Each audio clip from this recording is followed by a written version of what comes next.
อะระหังสัมมาสัมพุทโธภะคะวา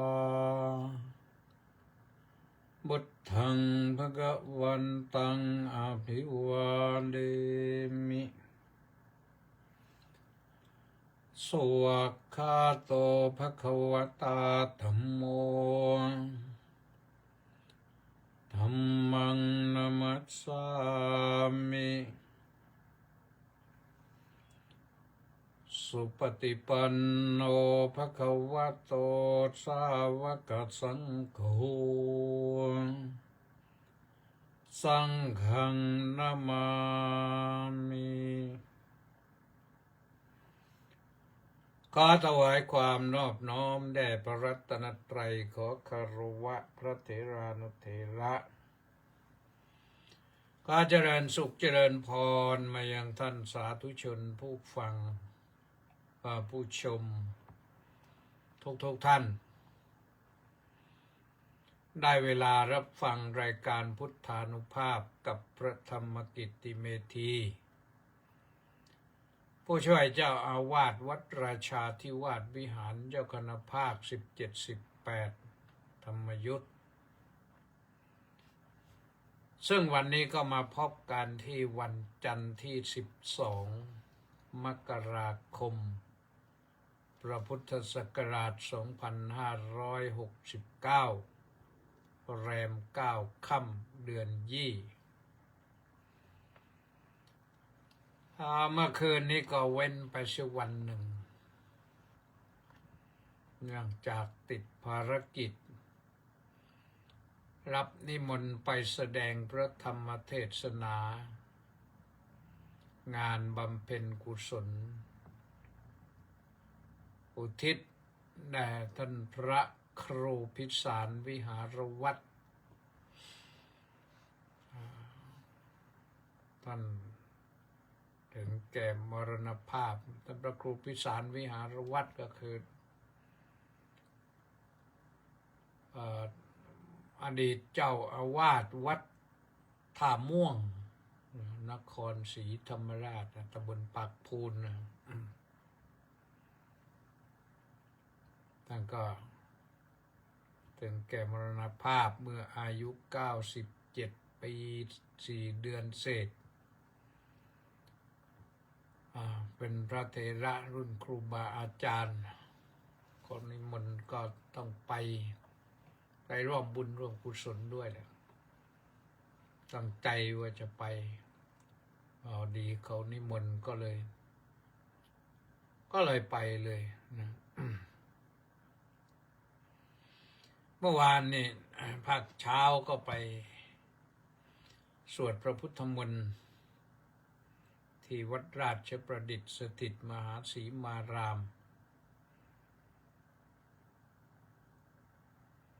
กรุงเทพเสร็จจากนั้นก็ไม่ได้ฉันภัตตาหารเพลนะรับอาหารกล่องไปนั่งฉันในรถไปสนามบินไปถึงสนามบินดอนเมืองก็พออยู่ท้องพอดีก็เลยขึ้นไปเข้าห้อ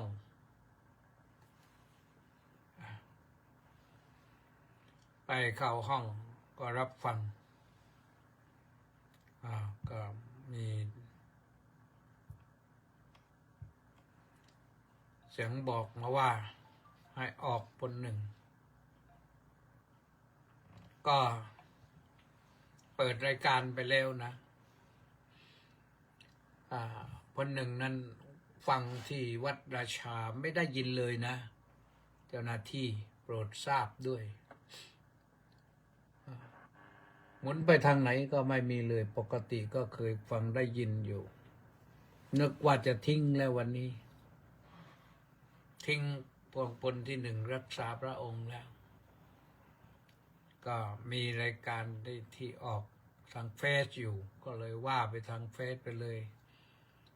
ไปออกวิทยุเสียงธรรมจากชาวพุทธวิทยุพระพุทธศาสนาและสังคม3-4 คลื่นก็เลยว่าไป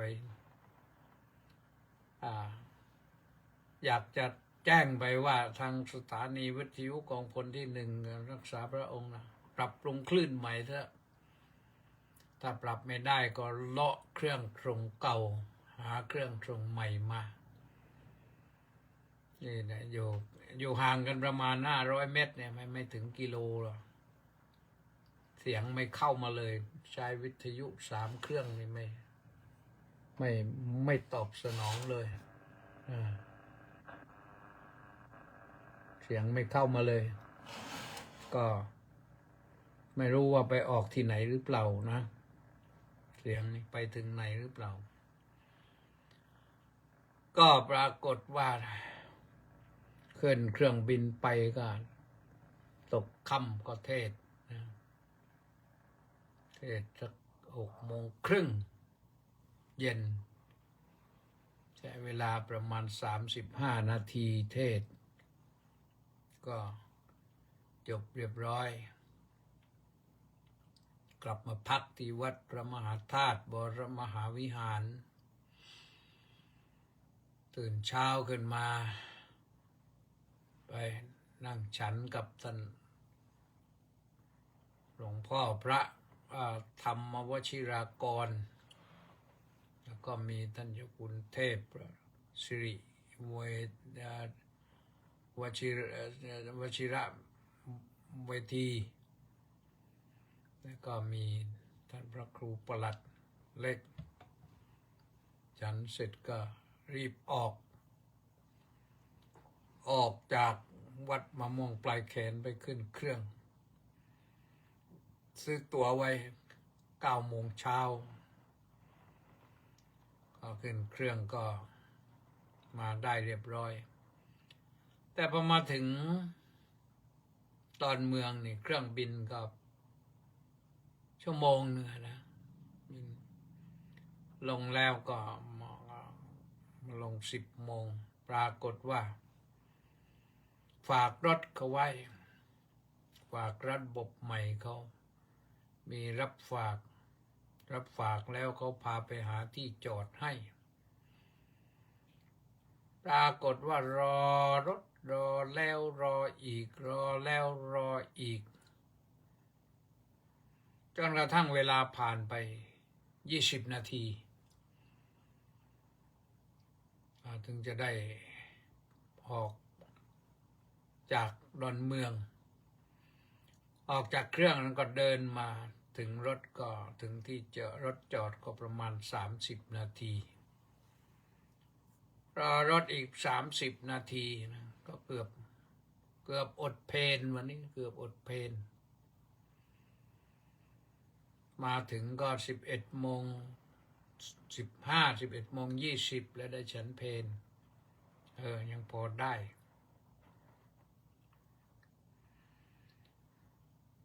ก็ว่ากันว่ามันเป็นเรื่องที่มี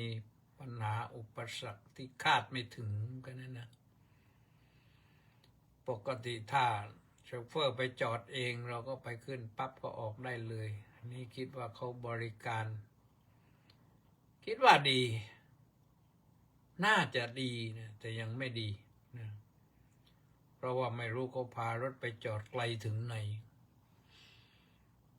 กว่าจะได้รถกลับมาเนี่ยโอ้ยนึกว่าพาไปทำแท็กซี่เสียแล้วก็วันนี้ก็เลยชักจะงอแงร่างกายเพราะว่าเมื่อคืนนี่ก็นอนค้างที่โน้นก็ตื่นตั้งแต่ตี 3ตื่นแล้วก็ส่งน้ำส่งท่าติดตามข่าวบ้างเดินจงกรมบ้างจนกระทั่งวันสว่างก็ได้ออกจากกุฏิไปชมบรรยากาศเรียบร้อยดีวันนี้รายการพุทธานุภาพนี่จั่วหัวเรื่องไว้ว่ามาแล้วต้องไปมาแล้วก็ต้องไปมีความหมายว่าเกิดแล้วต้องตาย ทุกคนเหมือนกันสัตว์ทุกชีวิตเหมือนกันที่จริงแล้วเราใครจะเป็นอะไรจะเป็นใหญ่เป็นโตขนาดไหนก็เกิดมาแล้วก็ต้องตายทั้งนั้นแหละนะพระก็ถึงจะบวชแล้วก็ต้องตายแต่ก็ไม่เรียกว่าตายก็เรียกว่ามรณภาพก็เท่านั้นแหละนะเป็นภาษาก็เรียกว่าเป็นภาษาราชาศัพท์พูดให้มันสละสลวยพระนี่ก็เรียกว่ามรณภาพแต่ญาติโยมก็บอกว่าถึงแก่กรรมบ้างตายบ้างคำอื่นๆยังมีอีกเยอะแหละที่ว่ามาใช้กันนะแล้วก็อย่าว่ากันเลยนะเอาแค่เรื่องนี้พอแหละเอาก็ว่ามาแล้วต้องไปเป็นเรื่องปกติธรรมดามันก็มีเรื่องที่จะมาเล่าสู่กันฟังก็มีหญิงสาวผู้หนึ่งไปฟังธรรมพระพุทธเจ้านะสมัยพุทธกาลคนก็นั่งฟังกันเต็มเลยแล้วก็สาวนี้ก็จะไปหลังเพื่อนหรือเปล่าไม่รู้นะก็เข้าไปกราบพระพุทธเจ้าใกล้ๆพระพุทธเจ้าก็ตรัสถามว่าอ้าวมาจากไหนล่ะหนูไม่ทราบเจ้าค่ะอ้าวแล้วเธอจะไปไหนเนี่ยไม่ทราบเจ้าค่ะสองคำตอนนั้นเนี่ยได้ตอบคำเดียวคือไม่ทราบปรากฏว่าคนที่นั่งฟังอยู่หมั่นไส้นะเด็กนี่ทำไมมันพูดอย่างเล่นพูดเล่นกับพระพุทธเจ้าได้ยังไงนะ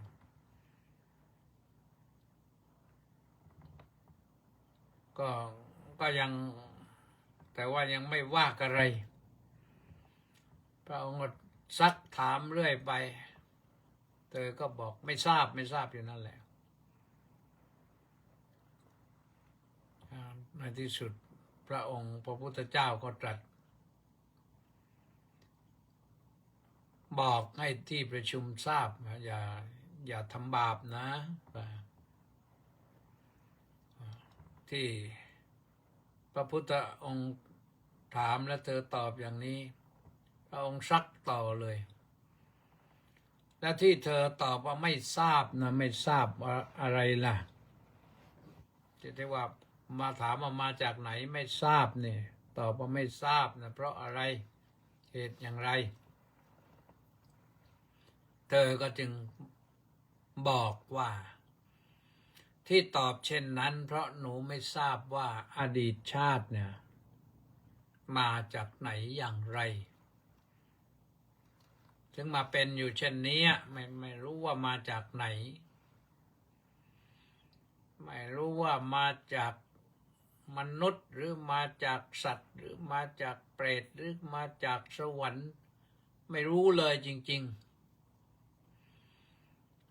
เพราะฉะนั้นเธอจึงไม่ทราบจึงตอบว่าไม่ทราบ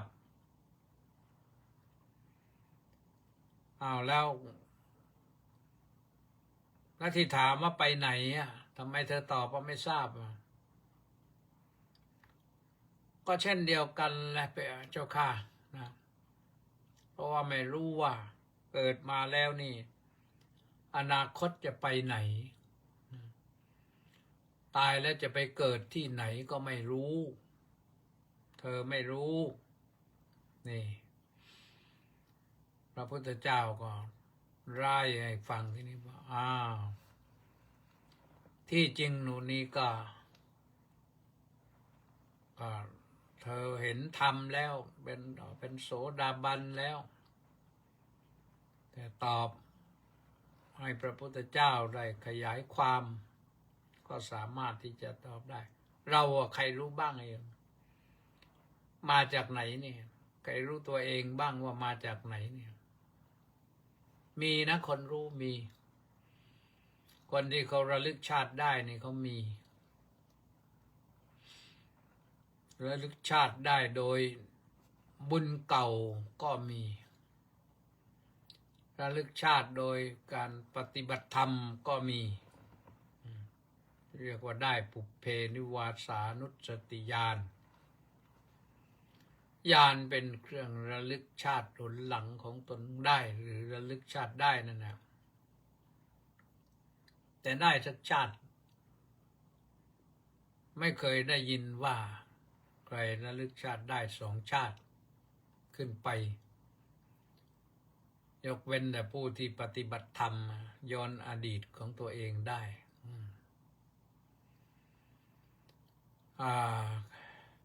นั่นก็ได้อดีตนะแต่แล้วอนาคตนี่จะไปไหนก็ไม่รู้นะเพราะฉะนั้นเราต้องทำบุญไว้ทำบุญไว้ให้เราได้อะไรให้เราได้บุญไปมากๆถ้าทายดีก็ได้บำเพ็ญจิตภาวนาให้จิตสงบแล้วเราจะพบกับสิ่งที่ไม่เคยพบหรอกนะสิ่งที่ไม่เคยพบเราพบได้หรืออาจจะพบสิ่งที่เราเคยพบมาแล้วโอ้นี่สินอาจารย์บุตรนวลระหงหมวดชัยทองเข้ามากำลังฟังอยู่นะพอดีฉันเสร็จแล้วก็รีบมาอาจารย์บุตรก็อาจารย์บุตรหรืออาจารย์นวลระหงหมวดชัยทองนะฝ่ายจัดการไปอินเดียจะไปกับคณะพระสงฆ์ที่นครศรีธรรมราชไปอินเดียวันที่21เนี่ยโยมเดินทางอาจารย์บุตรนะเมื่อเช้าก็ปรากฏว่าพากับข้าวปูปลาจะเป็นข้าวต้มด้วยหรือเปล่าไม่รู้ของใครข้าวต้มก็มีกับข้าวแหละที่แน่ๆก็คือมีแกงไตปลาทอดมะเขือเล็กๆนะแล้วก็มีปลาด้วยก็เจริญอาหารพอสมควรนะเช้าเนี่ยได้พลังก็เดินทางคล่องตัวแต่ว่าพอมาถึงกรุงเทพถึงเพนนี่เกือบอดแต่ไม่อดเลยแม่ครัวเตรียมไว้ถวายแล้วแม่ครัวสุดารัตน์ปรุงไว้เรียบร้อยมาถึงก็ได้ฉันอันนี้ก็พูดถึงสาวน้อยนะว่าตอบเหมือนกับตอบเล่นลิ้นตอบเล่นกับพระพุทธเจ้าที่จริงเธอไม่ได้เล่นนะตอบไม่ทราบนะตามเอาคนที่นั่งฟังธรรมอยู่ตาเป็นมันเลยเพราะอะไรในประวัตินั้นก็บอกว่าเธอเป็นลูกนายช่างนะลูกนายช่างแล้วก็ได้ดวงตาเห็นธรรมเป็นโสดาบันแล้วด้วยนะนั่นก็สาวหนึ่งอีกสาวหนึ่งชื่อสุมนาเทวีคนนี้เป็นลูกสาวของท่านอนาถปิณฑิกเศรษฐีหรืออนาถปิณฑิกคฤหบดี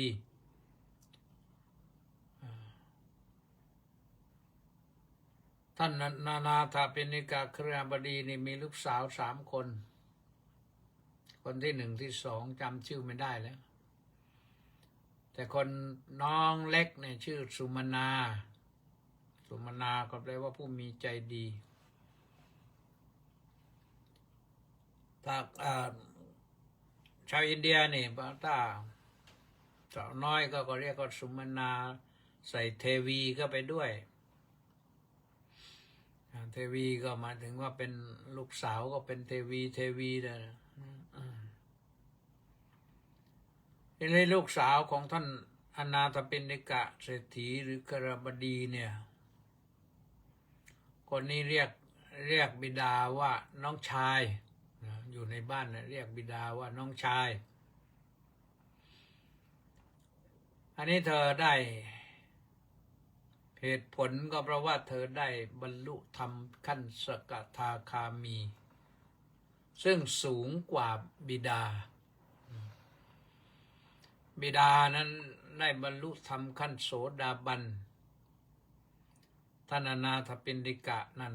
ได้บรรลุโสดาบันตั้งแต่โน้นฟังครั้งแรกนะฟังธรรมครั้งแรกที่เมืองราชคฤห์นุ่นท่านเป็นชาวสาวัตถีเนี่ยแต่ไปค้าขายที่เมืองราชคฤห์ไปพักบ้านเพื่อนเศรษฐีชาวคฤห์ชาวราชคฤห์นะก็ปรากฏว่าพอไปได้ยินข่าวเพื่อนบอกว่าพระพุทธเจ้าอุบัติขึ้นแล้วในโลกนะบุตธอโลเกอุปันโนนะพระพุทธเจ้าอุบัติขึ้นแล้วในโลกท่านอนาถปิณฑิกะต้องตื่นเต้นเลยนี่แสดงให้เห็นว่าชาวชมพูทวีปหรืออินเดียนั้นท่านใฝ่ฝันท่านมีอุดมคติว่าอยากจะพบพระพุทธเจ้า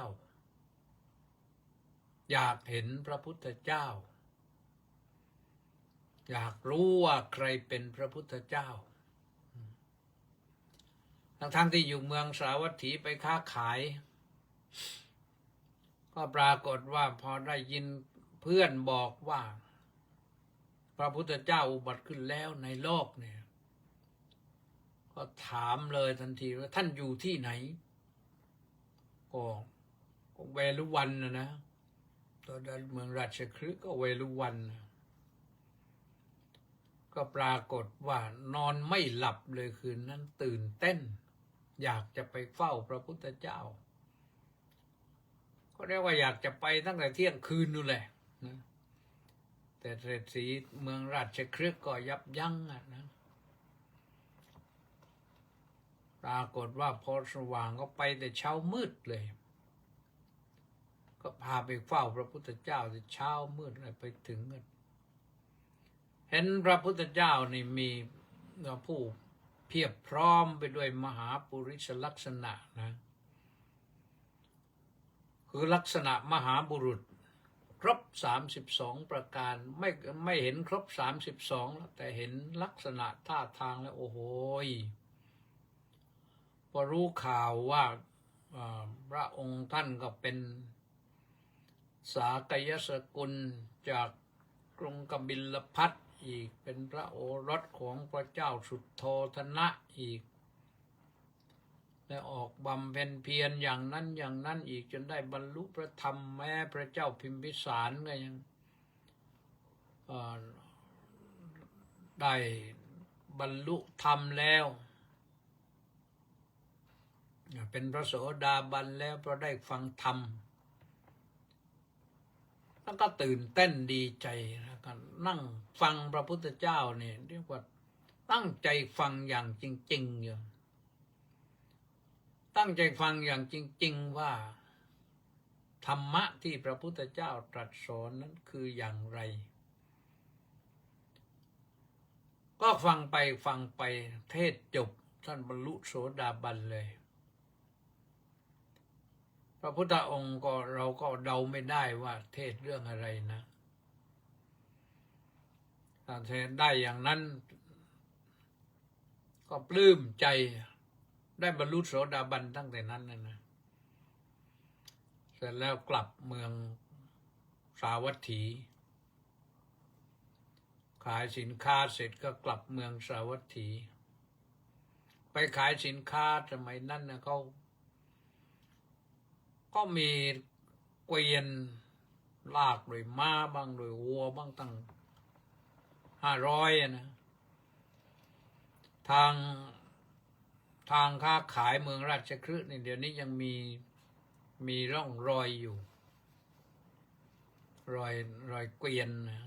ทางลึกเลยเดี๋ยวนี้ทางนั้นเขาอนุรักษ์ไว้อยู่ท่านก็กลับไปคิดถึงจนกระทั่งว่าวันหนึ่งพระพุทธเจ้าก็เสด็จกลับไปกับบิลพัสแล้วก็กลับมาแวะที่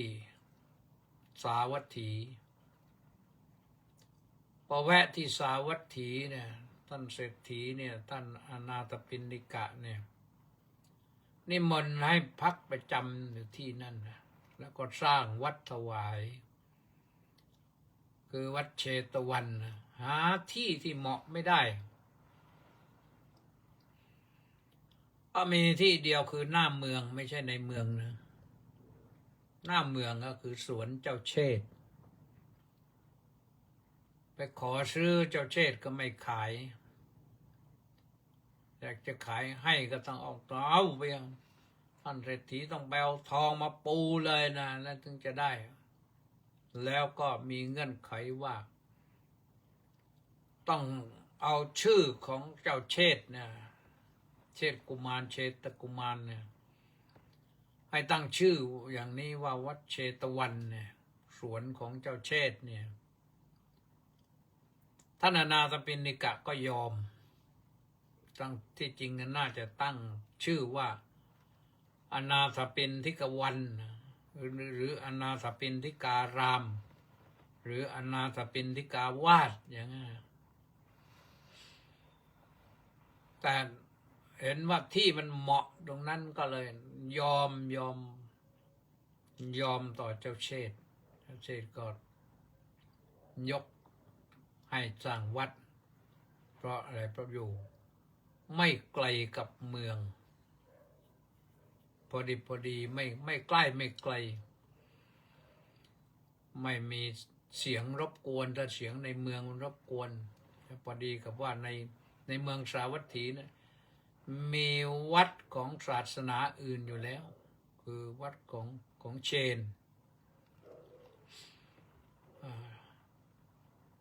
เขาเรียกมัลลิการามเชนก็คือพระนางมัลลิกาคงจะสร้างถวายหรือเชนสร้างวัดแล้วก็ถวายพระนามผู้เป็นพระราชินีนะราชินี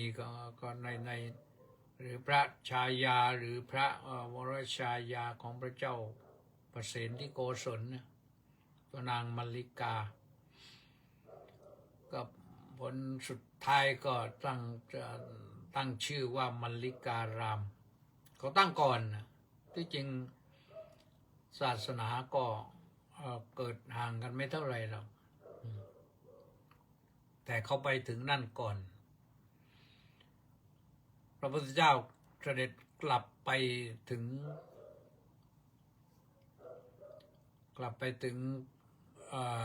กบิลพัสก่อนแล้วก็กลับมาแล้วก็มาประทับอยู่ที่นั่น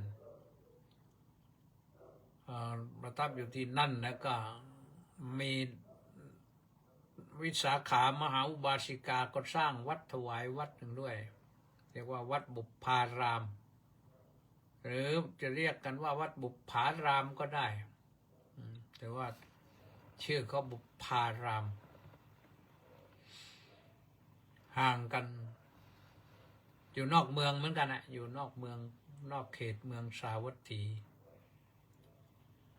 ย้อนกลับมาที่สุมนาเทวีลูกสาวท่านอนาถปิณฑิกะเรียกพ่อว่าน้องชายกนิษฐภาติกะคนก็งงทำไมเรียกพ่อว่าน้องพระพุทธเจ้าก็ต้องแก้ให้เหมือนกันนะแก้ให้ว่า ที่เรียกอย่างนั้นก็เพราะว่าเธอน่ะได้บรรลุธรรมขั้นสูงกว่าขั้นสกทาคามีแล้วขั้นสกทาคามีนี่จะอยู่ในชีวิตนี้อย่างสุขสบายลาโลกนี้ไปแล้วก็จะกลับมาเกิดเป็นมนุษย์อีกครั้งเดียวเรียกว่าสักกะครั้งเดียวส่วนท่านอนาถปิณฑิกะนี่อาจจะมาสักครั้งหนึ่งหรืออาจจะมาสัก2 ครั้งหรืออาจจะมา3 ครั้ง4 ครั้ง5 ครั้ง6 ครั้งไปถึง7 ครั้งแต่ไม่เกิน7 ครั้งจะเวียนกลับมาเกิดเป็นมนุษย์อีกไม่เกิน7 ครั้งก็จะบรรลุถึงซึ่งพระนิพพานพ้นจากทุกข์ทั้งปวงได้ในสกทาคามีนะส่วนพระอนาคามีท่านไม่กลับมาแล้วพระอรหันต์ก็จบไม่ต้องก็ไปเกิดไม่ต้องไปไหนแล้วทีนี้เรามาถามเราเองเลยนะโยมถามเราเองว่าแล้วเรารู้หรือเปล่าว่าเรามานี่เราไม่รู้อะเราไม่รู้ว่ามาจากไหนแต่ว่ากันจริงๆแล้วเราได้มาเกิดเป็นคนที่มีสัมมาทิฏฐิมีศีลมีธรรมนี่ก็ถือว่ามาดีนะอย่างน้อยก็มาจากความเป็นจากชาติก่อนเราก็เป็นมนุษย์มาแล้วเราคงไม่มาจากสัตว์เดรัจฉานไม่มาจากเปรตไม่มาจากอสุรกายไม่มาจากนรกเพราะเราเกิดมาเนี่ยเป็นมนุษย์ก็ได้เกิดในสกุลที่ดีก็มีทรัพย์สินเลี้ยงตัวได้แล้วก็มีสัมมาทิฏฐิรู้ศีลรู้ธรรมแล้วก็ได้มีโอกาสฟังธรรมได้มีโอกาสมาทานศีลรับศีลรักษาศีลมีโอกาสได้ฟังธรรมมีโอกาสได้ปฏิบัติธรรมอย่างนี้เราก็ต้องมาจากมนุษย์แหละเรียกว่าสุขติภูมิมนุษย์เนี่ยก็ไม่แน่อาจจะหล่นตบมาจากเทพพระบุตรเทพธิดาก็ได้มาเกิดเป็นมนุษย์ไปได้มาเป็นมนุษย์แล้วทำความดีไว้ก็ได้ไปเกิดเป็นเทวดาชั้นต่ำชั้นสูงก็ไม่รู้แหละแต่ว่าหมดบุญจากเทวดาก็หล่นลงมาเป็นมนุษย์ได้เพื่อให้ได้บำเพ็ญทานบำเพ็ญศีลบำเพ็ญภาวนากันต่อไปถ้าเรามีวัฏจักรอยู่ตรงนี้ก็ถือว่าเป็นผู้มีบุญนะวัฏจักรมนุษย์และเป็นเทวดาแล้วก็กลับมาเป็นมนุษย์แล้วก็ไปเป็นเทวดาแล้วก็กลับมาเป็นมนุษย์อย่างนี้ก็ยังดีนะถ้าเราได้ปฏิบัติที่สูงขึ้นไปนะก็ยิ่งดีกว่านะเพราะฉะนั้นก็ต้องอยู่ที่เรานะอดีตเราไม่รู้แน่นอนแล้วหรือว่าท่านผู้ใดรู้อดีตชาติของตัวเองอนุโมทนาสาธุนะอาตมาภาพเองไม่รู้แล้วถามว่าอนาคตก็ยังไม่รู้ว่าจะไปไหนแต่เราก็สร้างความดีบำเพ็ญคุณงามความดีก็ไว้นะคนที่เป็นบวชเป็นภิกษุก็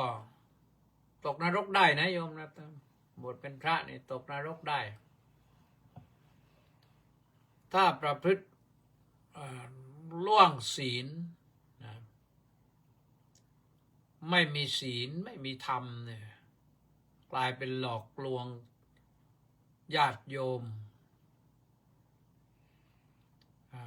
หากินด้วยการหลอกลวงชาวบ้านเนี่ยก็มีสิทธิ์ที่จะตกนรกได้เคยมีเขาเล่าให้ฟังว่ามีคนหนึ่งตายแล้วก็พาไปเที่ยวดูหมดเลยปรากฏว่าเขาพาไปดูนรกปรากฏว่ามีภิกษุเนี่ยไปตกนรกเยอะเลยแต่เวลาลงนรกนี่เวลาลงกระทะทองแดงอะไรต่างๆเนี่ยจีวรไม่ลงไปด้วยนะคงจะเปลื้องผ้าไว้บนฝั่งแล้วก็ลงตุ้มสนุกสนานกันจังอันนั้นอยู่ที่ศีลอยู่ที่ศีลอยู่ที่ธรรมอย่าคิดสรุปเอาเองว่าเป็นพระแล้วจะไม่ตกนรกตกได้เหมือนกันเพราะฉะนั้นใครก็ได้ที่ทำไม่ดีไม่งามแล้วผิดศีลก็มีสิทธิ์ที่จะทุกข์ยากลำบากได้แต่ถ้าหากว่าเราอยู่ด้วยศีลด้วยธรรมเนี่ยศีลห้าไม่ขาดอาตมาย้ำพูดหลายครั้งแล้วก็ย้ำอีกศีลห้าไม่ขาดไม่ด่างไม่พร้อยไม่ทะลุหรือถ้าขาดด่างพร้อยทะลุก็สมาทานใหม่รักษาใหม่ไม่แต่ว่าไม่ใช่รับอย่างเดียวนะไม่ใช่รับทิ้งโยนมารับโยนมารับแต่ว่ารับแล้วก็ไม่เอาไปไม่ได้เอาไปปฏิบัติอย่างนั้นศีลไม่คุ้มครองนะโดยปกติญาติโยมเนี่ยผู้มีใจเมตตากรุณาเนี่ยนะศีลจะเกิดขึ้นเหมือนกับเกิดขึ้นโดยอัตโนมัติอยู่แล้วไม่ฆ่าสัตว์ไม่ลักทรัพย์จิตใจมีเมตตาอยู่แล้วไม่ลักทรัพย์เราก็ไม่มีมิจฉาไม่เป็นมิจฉาชีพไม่เป็นพิมิตไม่ประพฤติผิดในกามอยู่แต่คู่ผัวตัวเมียของตนเองแล้วก็ไม่กล่าวคำเท็จแก่ใครพูดแต่ไม่จริงก็ไม่พูดพูดอิงประโยชน์พูดสมานสามัคคีพูดให้คนรักกันแล้วก็ไม่ติดสุรายาเมาไม่สิ่งเสพติดในโทษไม่ยุ่งไม่เกี่ยวอย่างนี้ได้อย่างนั้นแล้วจิตใจมั่นคงในพระรัตนตรัยกล่าวกันง่ายๆว่าใครจะมาบังคับขู่เข็นอย่างไรให้เลิกนับถือพระพุทธพระธรรมพระสงฆ์นี่เป็นอันว่าไม่ถอนเราต้องนับถือพระพุทธพระธรรมพระสงฆ์เป็นชีวิตจิตใจแล้วอันนั้นแหละเราไม่ไปไหนแน่นอนอย่างน้อยที่สุดก็กลับมาเป็นตายไปก็กลับมาเป็นมนุษย์อีก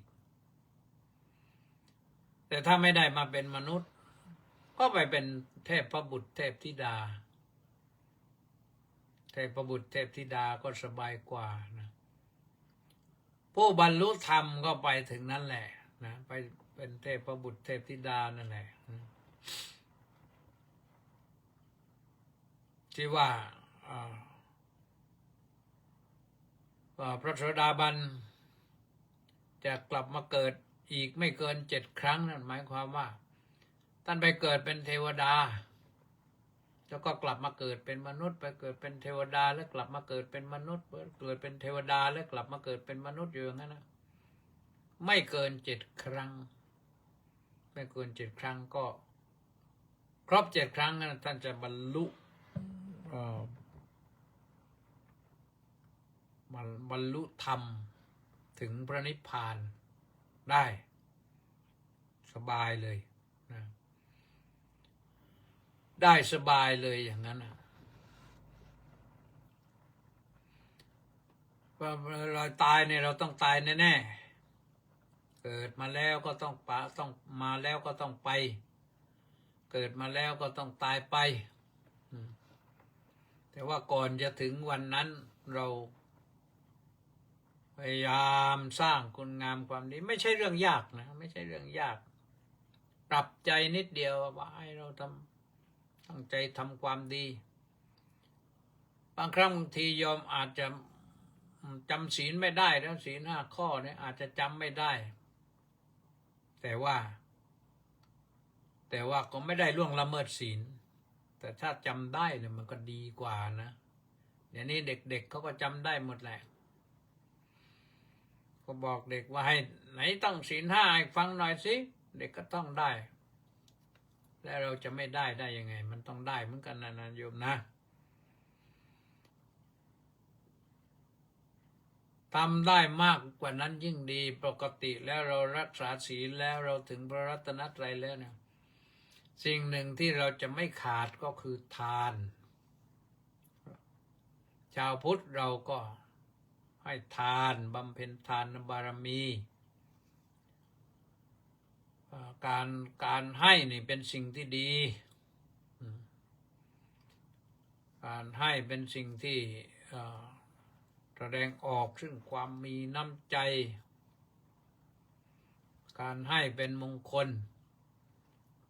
ลชีวิตคือชีวิตเจริญก้าวหน้านี่ก็ได้ทีนี้พอเรารักษาศีลแล้วนี่ถ้าให้ศีลมันมั่นคงให้ศีลมั่นคงหนึ่งนะเราต้องมีสตินะมันไม่ผิดพลาดไงมีสติเนี่ยไม่ผิดพลาดมีสติดีมีสัมปชัญญะดีรู้ตัวว่าเราทำอะไรนี่เรารู้ตัวเราอยู่ไม่เผลอสติที่ดีขึ้นไปกว่านั้นก็ไม่ใช่เรื่องธรรมะที่ยากธรรมะง่ายๆนี่ที่จะให้เราพ้นอบายเนี่ยธรรมะง่ายๆเนี่ยหิริโอตตัปปะหิริความละอายแก่ใจในการที่จะทำชั่วในการที่จะล่วงละเมิดศีลในการที่จะไปฆ่าสัตว์ในการที่จะไปลักทรัพย์คนอื่นเขาในการที่จะไปประพฤติผิดในกามในการที่เราจะพูดเท็จในการที่เราจะไปเสพสิ่งมึนเมาให้โทษให้เสียสติสัมปชัญญะเนี่ยเราละอายเป็นอย่างนั้นถ้าเกิดว่าเสพสิ่งมึนเมาให้โทษแล้วเราเมาเนี่ยรู้สึกว่ามันอายนะอายเด็กอายลูกอายหลานอายชาวบ้านเขาเราจะไม่ทำชั่วถ้าหากว่าโยมไม่ทำไม่ล่วงละเมิดศีลเนี่ยด้วยความรู้สึกละอายอย่างเนี้ยศีลโยมจะสมบูรณ์นะทุกวันทุกเวลานะให้ศีลอยู่กับเรา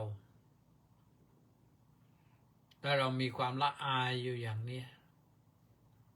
ไม่ใช่ไปอายในเรื่องการทำความดีไม่ต้องอาย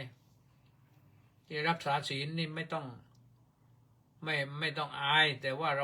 าอายที่จะไม่มีศีลอายที่จะล่วงละเมิดศีลการสมาทานศีลไม่ต้องอายที่ไม่มีศีลนี่เมื่อมีหิริแล้วอีกตัวหนึ่งที่จะพาให้เรามั่นคงยิ่งขึ้นมีโอตตัปปะนะโอตตัปปะนี่ฟังยากหน่อยพูดก็ยากนะโอตตัปปะสระโออ่างตอเต่าแม่นอากาศปอปลาสระอะ อ่านว่าโอตตัปปะนะ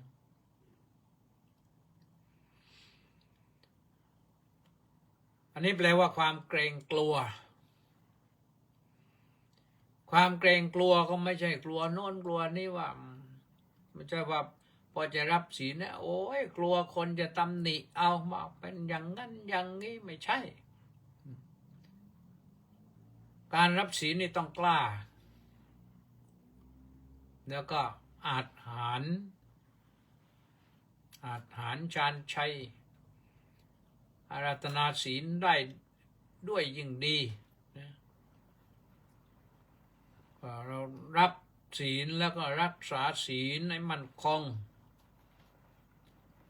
โอตตัปปะกลัวนี่กลัวว่าถ้าเราไม่มีศีลนี่ชีวิตเราจะเสื่อมศีลป้องกันความเสื่อมได้ถ้าเราไม่มีศีลชีวิตอนาคตเราก็จะเสื่อมเนี่ยคนฆ่าสัตว์เป็นประจำเนี่ยมันไปสวรรค์ไม่ได้คนลักขโมยเป็นประจำเนี่ยไปสวรรค์ไม่ได้คนเมาเป็นประจำก็ไปสวรรค์ไม่ได้นะแปลว่าประตูสวรรค์ปิดหมดสำหรับคนที่ทำบาปอย่างนี้แต่คนที่ไม่ล่วงละเมิดศีลประตูสวรรค์เปิดไม่ไปสวรรค์เราตั้งจิตอธิษฐานขอกลับมาเกิดเป็นมนุษย์ตายกี่ครั้งก็ขอกลับมาเกิดเป็นมนุษย์อีกก็ได้อยู่ที่ความปรารถนาทำบุญทุกครั้งให้ทานทุกครั้งเราก็ตั้งใจนะว่าตั้งใจว่าเราจะขอมาเกิดเป็นมนุษย์ขอกลับมาเกิดเป็นมนุษย์อีกแต่ถ้าปรารถนาสูงกว่านั้นเราทำดีก็ปรารถนาสวรรค์ก็ได้แต่ปรารถนาอย่างเดียวไม่พอนะแล้วก็ต้องทำดีด้วยทำดีอย่างที่ว่านั่นแหละอะไรกี่อย่างก็ว่าไปนะต้องมั่นคงนะต้องมั่นคงรักษาศีลให้มั่นคงพระพุทธเจ้าสอนก็ไม่ได้สอนมากนะจะเห็นว่าบทสรุปของพระพุทธองค์ก็คือศีลสมาธิปัญญาท่านรวมทั้งหมดอริยมรรคมีองค์8นะก็คือศีลสมาธิปัญญาพอเราศีลเราดีแล้วเนี่ยสมาธิมันก็เกิดถ้าเราจะนั่งสมาธิบำเพ็ญภาวนาทำสมาธิจิตสงบได้ง่ายทำไมถึงได้ง่ายที่จิตสงบได้ง่ายเพราะเราไม่ต้องไปห่วงวิตกกังวลเรื่องโน้นเรื่องนี้ไปเราไม่เคยฆ่าใครเลยเราไม่ต้องห่วงว่าใครจะมาฆ่าเราไม่เคยลักช่อของใครในตลอดชีวิตเราก็ไม่ต้องห่วงว่าใครจะมาลักช่อของเราไม่ประพฤติผิดในผัวในเมียของผู้อื่นเราก็ไม่ต้องห่วงว่าใครจะมาแย่งผัวแย่งเมียเราไม่เคยพูดเท็จให้กับใครนี่คนอื่นเขาก็ไม่กล้าที่จะมาพูดเท็จกับเรานะ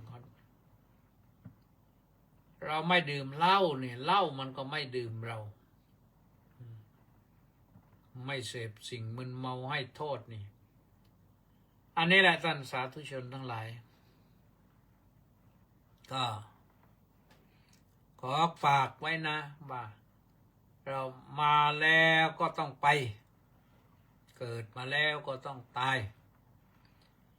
แต่ตายแล้วเนี่ยเราจะไปไหนตายก็มีคำถามเยอะตายแล้วไปไหนนะตอบกี่ครั้งก็ไม่จบหรอกนะเพราะ คนถามว่าไม่เคยปฏิบัติทำลองดูก็เลยไม่รู้ แต่คนที่ปฏิบัติธรรมจริงๆแล้ว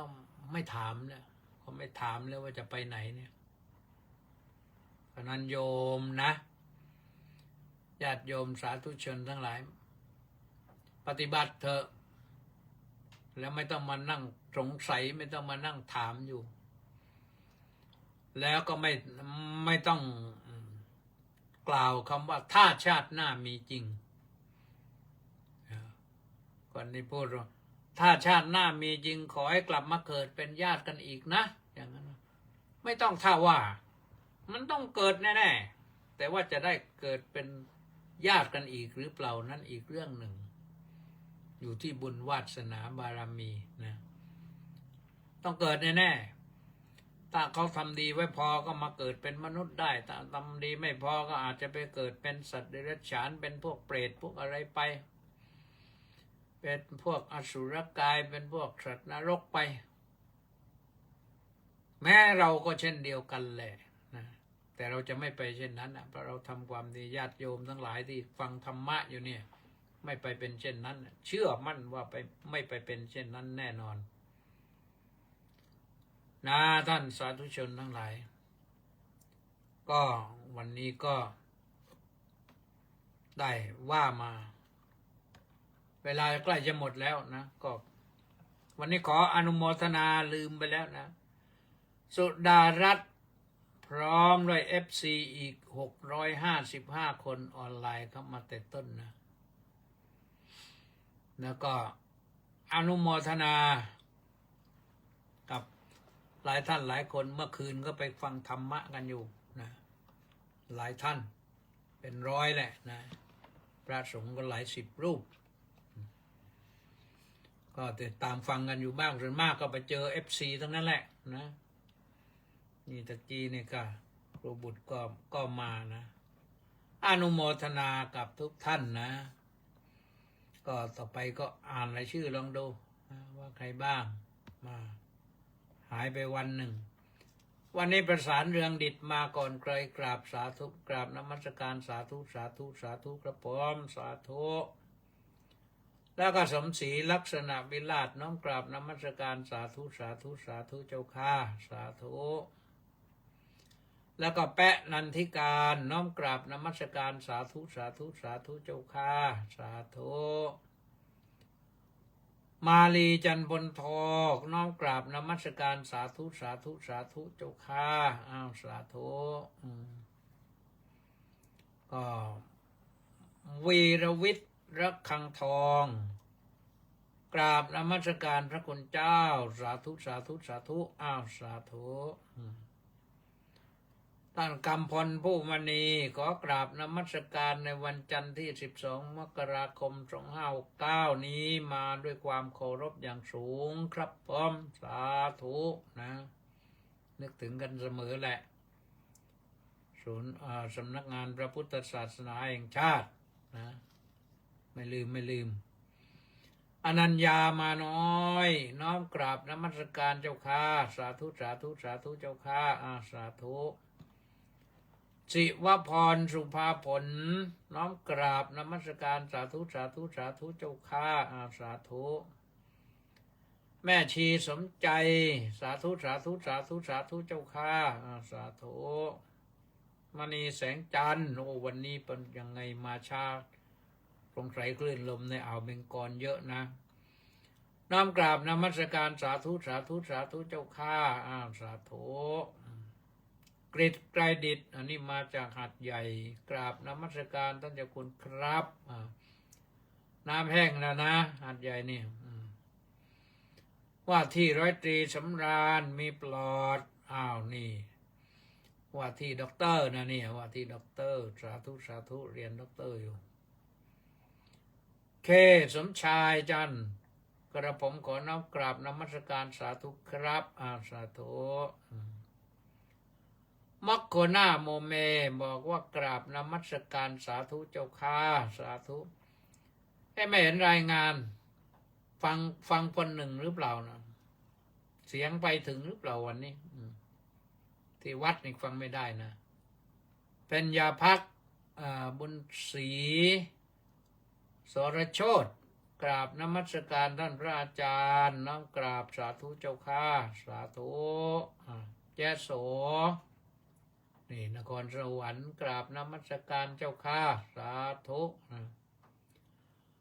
สริตพงษ์เทศบำรุงท่านด็อกเตอร์นิวด็อกเตอร์ป้ายแดงสาธุครับพระอาจารย์สาธุรวมอุปถัมภ์กองบุญหนุนกองธรรมมาเรียบร้อยนะปีนี้เฉลิมพงษ์กำแพงแก้วกราบสาธุพระอาจารย์สาธุนะต้าสิทธิมงคลนมัสการสาธุครับสาธุชูชาติซึ่งจิตเจริญนะกราบนมัสการท่านเจ้าคุณอาจารย์ด้วยความเคารพด้วยความเคารพอย่างสูงสาธุเจดาภาพเลินสุชาดากราบนมัสการพระอาจารย์ค่ะสาธุนิพนธ์ลักษณะวิลาศน้อมกราบนมัสการพระคุณท่านครับสาธุสาธุครับสาธุกิมอินบุญแท่นก็บอกว่ากราบนมัสการเจ้าข้าสาธุสาธุสาธุสาธุเจ้าข้าสาธุเนนน้อยสังเหลือกราบไหว้สาครับหลวงปู่ครับพร้อมสาธุแป้นันทิการบอกว่ายอมรับฟังทางวิทยุลำคลอง5คลองหลวงปทุมธานีมีเสียงแทรกเจ้าค่ะแต่พอรับฟังได้แต่ไม่ค่อยชัดเจ้าค่ะนี่ต้องรายงานมาอย่างเนี้ยเอาละนะก็หมดพอดีนะว่าตอนนี้พอดีก็ได้ฟังเสียงรายงานผลการรับฟังก็ชื่นใจเลยแหละนะวันนี้พบกันเท่านี้ก่อนพรุ่งนี้ค่อยว่ากันใหม่ขอความสุขความสวัสดีความเจริญในธรรมจงมีแก่ทุกท่านสวัสดี